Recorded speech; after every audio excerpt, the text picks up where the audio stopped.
Hello friends, welcome back to the many video guys and my YouTube channel. Today friend we are going to talk about how can we off developer mode option setting in a Realme phone device. Friends, you want to off your developer mode setting in your Realme phone. So how can you off it? Today I will show you in this video guys. So before starting video friend, first of all go and subscribe the channel guys, click the bell icon, like the video.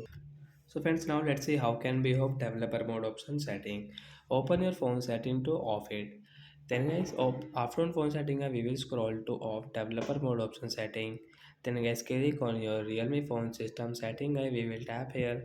Friends, again scroll. Friends, you can see guys your developer option setting. So then we will tap here to off your developer mode setting. So after of guys, when you will come back, friends, you can see the developer mode option will remove on your screen. So once you want to use your developer mode settings, so then you will have to again on your developer mode settings. So that's it guys, thanks for watching the video. I hope friends you have understood how to have developer mode setting in a Realme phone device. So that's it guys, thanks for watching the video. Bye bye guys.